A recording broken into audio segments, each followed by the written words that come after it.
Hello, hello, good afternoon. It's Monica from Life as Art, and we are going to be doing our 3:30 p.m. demo at the Harvest of Smiles online crop. And I'm just making sure I'm in the frame here, moving up my Versamat just a smidge because we want to get the whole 12 by 12 on here. We're going to be creating a 12 by 12 layout, and our layout is going to be featuring the collection of the month for the month of September, which is called The Good Life. And this is a gorgeous country-inspired collection, beautiful browns and blues in this, which just make me happy. And so we're going to be using pattern papers from this, a tiny little touch of cardstock, namely the French vanilla, and we're also going to be using the Good Life die cuts, which are wood grain painted paperboard. So they're nice and low profile for those of you who like scrapping with not a lot of dimension on your page so that your album doesn't get too bulky and crowded. And so that is super fun, a little less, much less height to them than, say, an acrylic piece or even an enamel dot. So, if you're joining me live, just say hello or howdy so I know you're here. And if you're watching later on replay, you can just say replay. So we are going to start with a base page that is this lovely Mocha dot. And this is one of the pattern papers. Quite often I use cardstock for my base, but today I'm going to use the pattern paper. And this is a tiny, tiny little Swiss dot kind of pattern paper, but you can see in the camera here that there's some distressing, there's some variations in color that gives it sort of a rustic look. And I know a few people were actually commenting that they wondered if there was a flaw with their paper when it had this sort of dark areas here and there. But no, that is the way it's supposed to be. So where that is going to be our base page. But I have been waiting to create this particular layout for months, and I have been waiting for the right paper to do it. I thought I was going to use a different paper collection a couple months ago, but then I was like, not quite it. So this is this layout that I'm doing is actually one that I found on Pinterest, because you know we all scroll our Pinterest all the time, and it was posted by Karen Crops. And the Karen is spelled K-A-R-Y-N, Karen Crops, on Pinterest. And she called it a folded frame layout.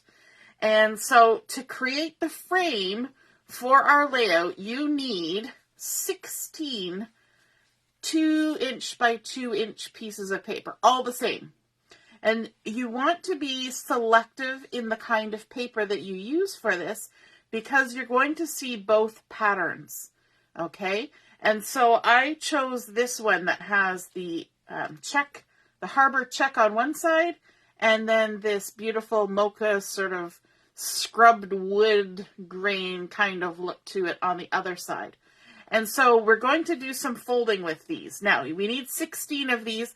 I was not going to make you watch me fold all 16 pieces, so I have done a bunch ahead of time. But what we need to create is we need to create some folds on here. And I find the easiest way to do this is just with my Versamat. And so in the center of your Versamat, if you have one, or any kind of grid, if you have one that has the angles in the center, that is going to make your life super simple. Hey, Michelle joining from work. How are you? And I see Katie's on here watching too. Hello, hello. So because your 2-inch square kind of fits right in the center, but we're not going to use the center. We're actually going to shift over. So for some of our pieces of 2x2 paper, we're going to fold 2 of the corners, and then for other pieces, we're going to fold the other 2 corners. So we're going to create kind of a design. And so for some of them, I'm going to take this top left corner, and the reason why I shifted it to the right is because now I have this angled line that's running on my Versamat, and that's going to be my guide. As long as my other sides are lined up on the lines, then this angle is going to create exactly the angle that I need for my folded corner. Okay? So as long as it follows that line, you know you folded it right. You don't have to pre-score anything. You're just using your tools to the best advantage. Hey, Deborah, nice to see you're watching. And then to fold this corner, we're going to shift to the other side of the center so that we're lined up now along here, and we can use this angle. So we're going to lift this opposite corner, and we're going to follow it along that angled line, and there we go. So that's the shape that we're creating. Now some of them are going to be folded this way, and some of them are going to be folded the opposite way. So let's do one that's opposite. And what I've been doing is I've been making sure that my grain of my wood grain is always going vertically, and that way it just works out better for what I want to do. So now this one, I'm going to shift it to the left to begin with, and I'm going to use the top right corner here and follow that angle. Oops, shifted. You got to kind of hold it still. And now if you don't have one of these Versamats or some other mat that has that angle pattern in the grid, then what you can do is you can just measure the center on each side and then just fold between your marks, or score and then fold. So now that we've done the right hand side, we're going to shift over, and we can do the left hand side here at the bottom. I always find the bottom one's a little easier because you can see the line. Make sure that you're following it a little easier because I'm working on the angle. I'm making angles on an angle. So there you can see that we've created then two different directions for our pieces. And then, let's see, I'm going to set those ones aside to make sure I'm getting the right pieces I need for my pattern. Let's do that again. So again, we're going to make sure that wood grain is top to bottom. And I mean, you could do it the opposite way. You could have your wood grain going side to side. But because I'm starting with my wood grain top to bottom, when I fold it, my wood grain is going horizontally because that's how I wanted it. I wanted the wood grain horizontal. All right, so now we're going to go back and we're going to do the top left corner again and fold it down.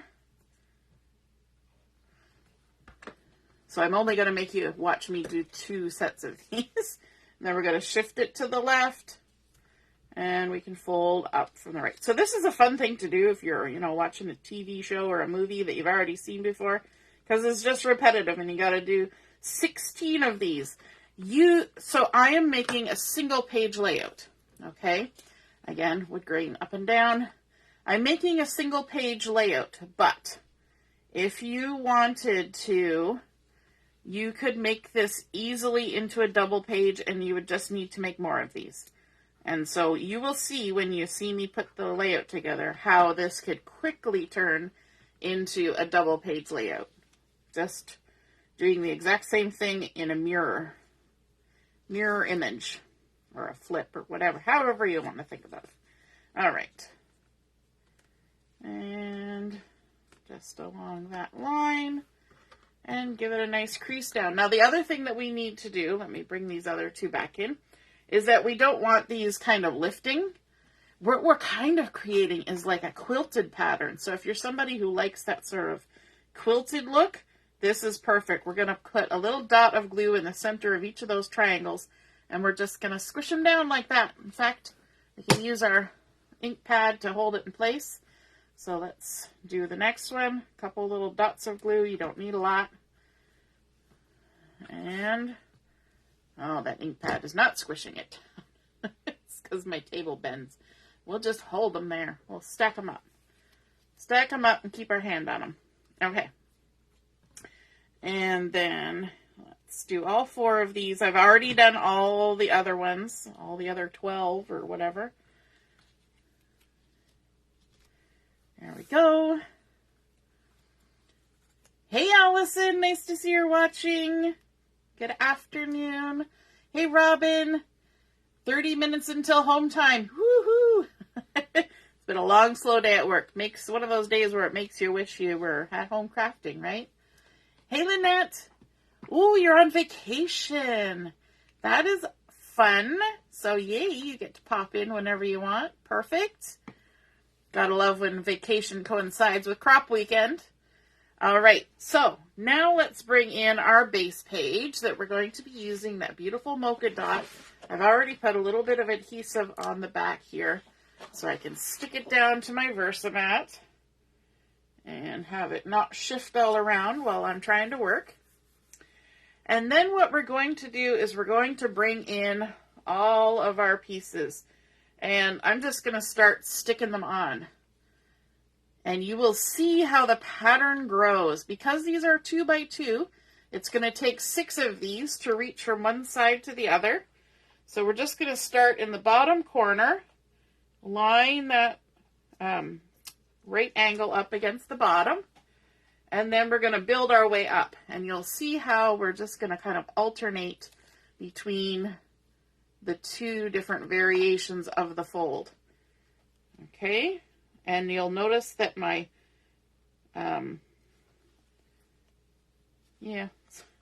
it's not like the plaids are going to match up. I was trying to fiddle around with them to see if I could get them a little more matchy-matchy, and then I decided, you know what, just leave them as they are.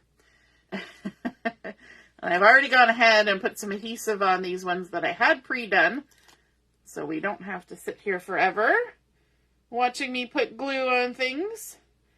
And we're just going to follow the edge. The nice thing about this is sometimes it's hard to line things up. But because we have a right angle on every one of these, and we've got a straight edge to follow, it's just, you know, you're just following the pattern and sticking them down. So you want to make sure that the one that hits the edge here follows the edge. And this one lines up here. And I love how that this makes this pattern, and I have been waiting and waiting and waiting to use this particular scrap layout because I'm like, oh, I love the look that it creates. And you know what? I think it's one that you could repeat. Just use different theme, different pattern papers. It could be used for a lot of different stuff. And if you're like me and you kind of like that country style, you know, and quilts and all that kind of stuff, then this is, you know, a perfect pattern to have on hand. And then when you get to the end, you want to hopefully line up with that corner as much as you can. And mine is going to have just a tiny little bit of overlap with this one. And that's okay. We kind of just made it work. You don't really want it to hang over the end. So the best thing is to line this corner up and just have it overlap a little bit. And then we can work our way across the top. And you will see how this pattern creates kind of a really cool corner here. And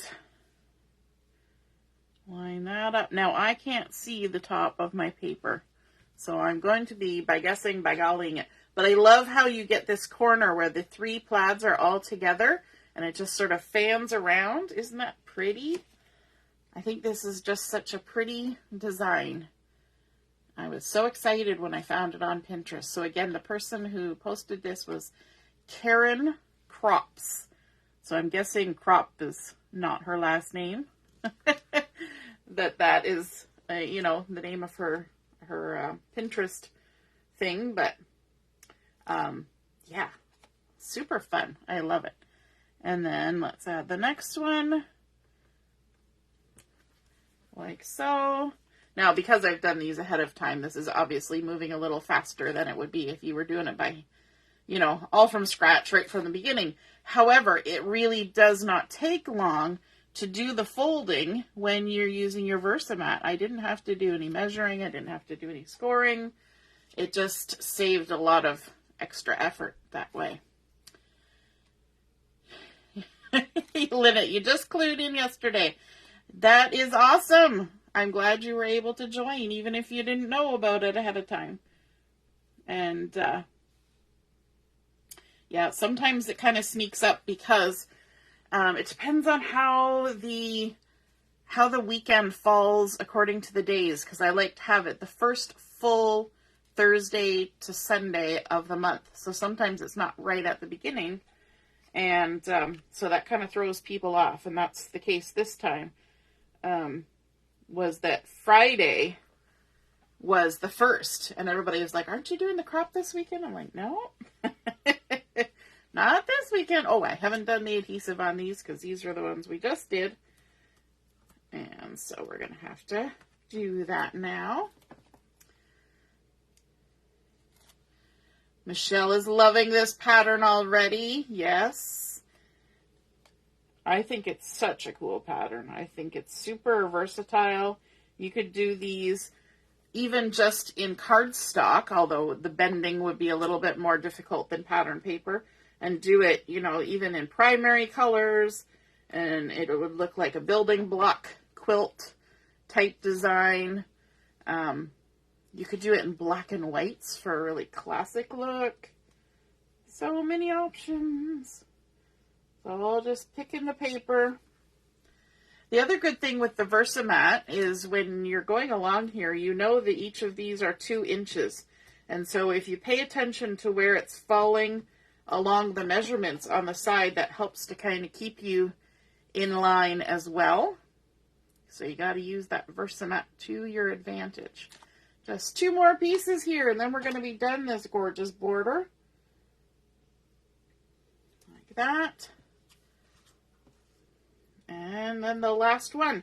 So you can quickly see that we're leaving one side open. And so that means that if we wanted to create a double page layout with this, we absolutely could. You could also complete the square and just have it a single page layout. You can leave it like this for a single page layout, which is what I'm probably going to do, although you never know, I might come back and make a second page. But definitely you can just kind of flip and have the border go all the way around 2 pages. Or you could have it go, you know, just a couple inches into the second page and then close it off and then have a panel, you know, along the side where you did a lot of journaling or something like that. So it's pretty fun because it's a 2-inch square. So any increment of 2 that you want, you can just build it across. Now, I'm going to bring in some of the embellishments from the Good Life die cuts to do some decorating on here.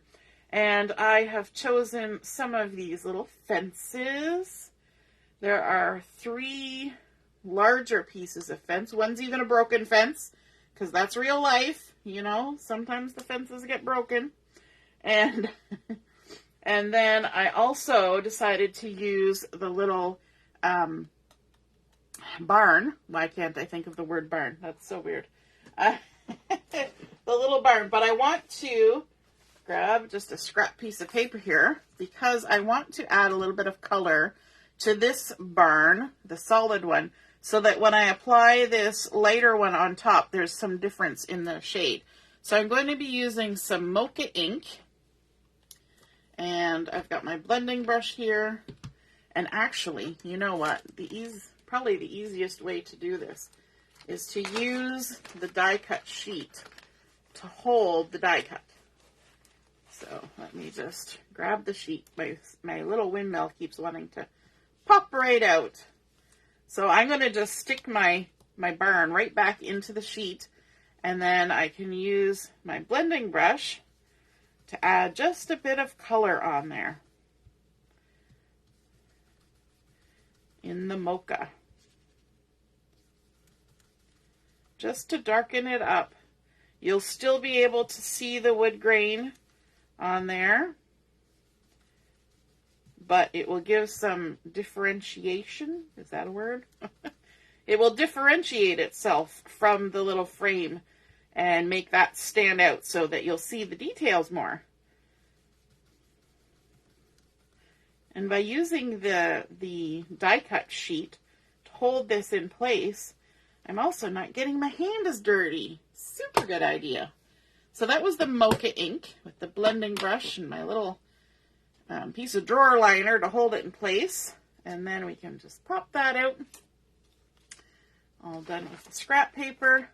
And now when we add this second layer on top, you can see the edges of the barn a lot more better. A lot more better. Is that a way to say it?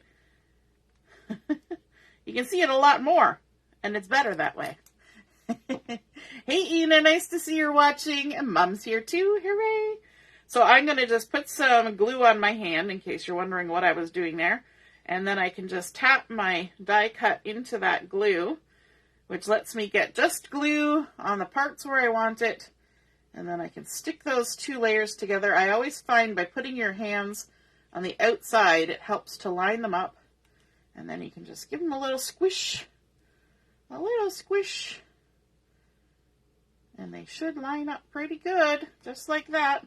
So there's our little barn. So I want to kind of nestle the barn down in this corner here, and then we'll have our fence coming out from the barn, kind of creating a little border, pardon me, hiccup, all the way across. So we're going to need a little bit of glue on this,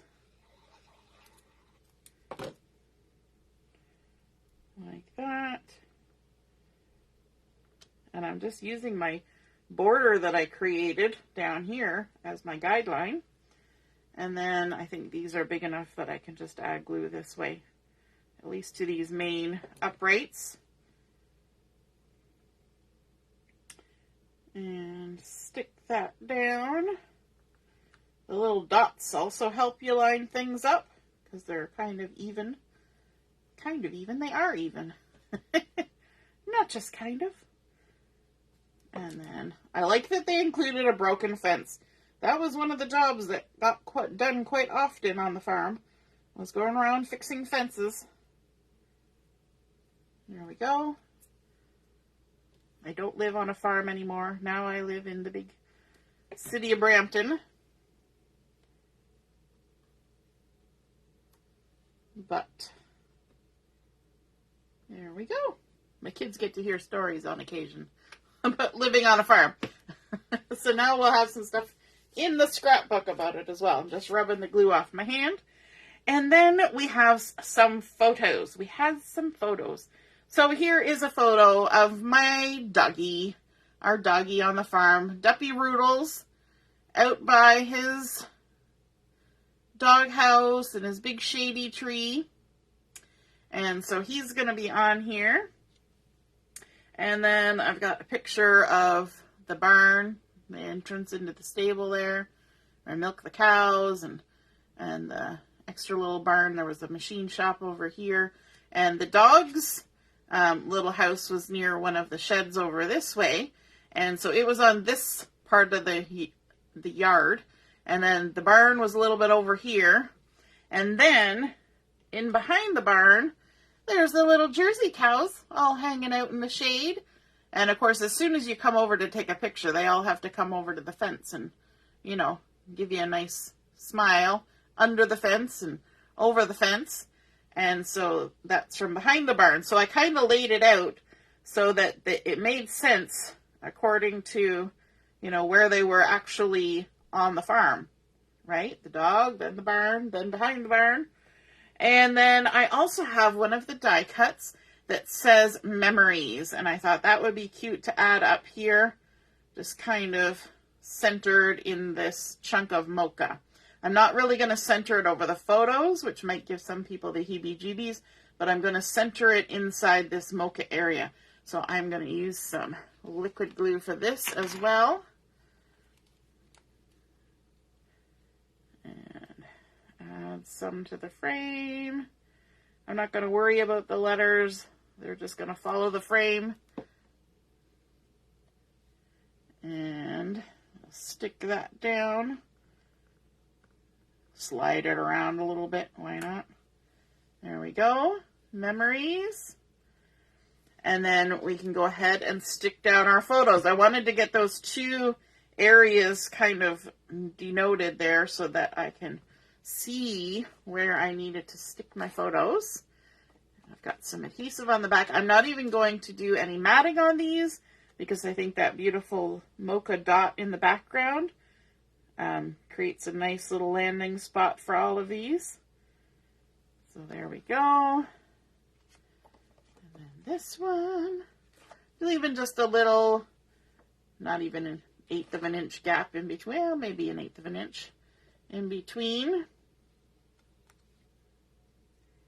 Like that. And again, I can use those dots on the pattern paper to line my photos up. Now, these two outside photos are 3x4s. The one in the center is a little bit wider because I didn't want to chop as much off of it, so I just made it work. I believe the original pattern had 3x4s going across, but I decided to finagle myself a little extra space in the center, and that's why I centered it this way too. Not only is that how it flows according to how everything was sitting on the property, but also because we've got that larger one in the center, the smaller ones on the sides, so it makes more sense visually that way as well. Joanne, you made it! You had a dentist appointment for your youngest. So fun! Yeah, you'll have to just start at the beginning to see what you missed. And then, wonder of wonders, Monica did journaling and got it ready ahead of time. Look at this. I got journaling strips, and they're already written, already ready to go. This is some of the French vanilla cardstock that is in the collection. And I just used my black journal pen and wrote out my journaling. Now, I couldn't tell you what year these photos were taken or anything like that, so I just did sort of generic journaling. But that's okay. I included the name of my dog, our doggy, Duppy Roodles, because he was a Duppy Pog. My brother had issues saying things when he was younger, so puppy dogs were Duppy Pogs. So he was Duppy, and he roodled. When anybody came into the yard, he would go, roo, roo, roo. So he roodled. So he was Duppy Roodles. And so there we go. Now, I'm just trying to decide if I was going to add anything in terms of an embellishment. I had thought about adding a couple dots just on there. So I'm just looking at my things here. And there's kind of like a paprika color in here and a little bit of red there, which is nice. But there's not a lot of anything else. And I don't have any harbor embellishments. So I thought, sorry, my eye is watering now because I was coughing. I have some little black dots, but they're not little, they're big. But I do have these red ones, so maybe the scarlet, these two little scarlet dots right here could work on that title and kind of pull that red color up from the photo. So let's go ahead and give those a try. And just put them right over top of the little holes. I always think when there's a little hole there, that, it's kind of intending that there's something that's holding it, tacking it down. So it's kind of like when you've got a tag that has a hole. I always figure you need to put some sort of fiber in there to fill the hole. And it's the same thing with those. All right, just lifting it off my base, and there's that bit of glue that I put down there. And to get rid of that, all I need is my rub and remove eraser. And you just give it a quick little flick, flick, flick, and it peels it right up. Just like that. And then no sticky left. And you can put it right in your album. Easy peasy.